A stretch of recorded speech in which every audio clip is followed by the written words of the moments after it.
Hi guys! So ayan, kakatapos ko lang guys magluto ng aking version na ginisang ampalaya mariguso na may itlog. So time check is 11:50 in the morning. So nagutom na ako guys. So ngayon, huhusgahan ko na kung ano na ang lasa ng aking niluto. So by the way guys, let's eat. So this is my lunch. Kinain ko kaninang umaga, kape at pandesal lang. So ngayon, eto na guys, yung niluto ko na ampalaya with egg.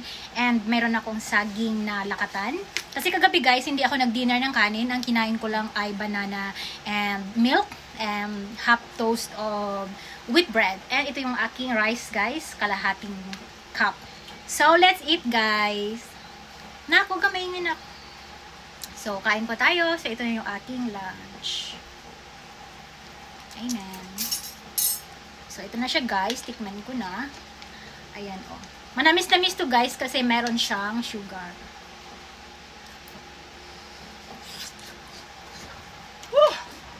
Init! Tura, mainit. Bagong luto eh. Para sa inyo. Sarap guys. Manamis-namis. Tapos ang bango ng bell pepper. O, diba? Grabe. Kain po. Minsan kasi guys, hindi naman natin kailangan na magkaroon tayo ng mga bonggang ulam para lang natin masabing masarap or ma-enjoy natin. Kasi minsan may mga simpleng ulam naman na yung feelings parang grabe. Yung sobrang saya mo, enjoy na enjoy ka. Tulad nito, healthy siya. Perfect yung match ng bell pepper sa sa mariguso, sa ampalaya. So ayan, sorry guys, ginutom ko na kayo.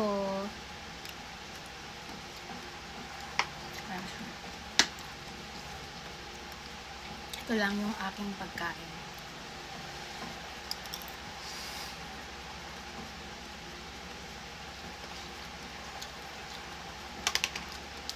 Yung anak ko kakagising lang.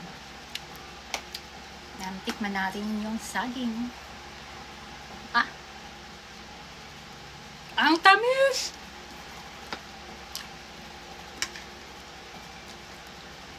Yeah. So, tapos. And that's it for now, my vlog, everyone. Thanks for joining with me. Thanks for watching. Thanks for the support and everything. Love, love. Stay safe. Always be happy. And always be positive. Bye, guys.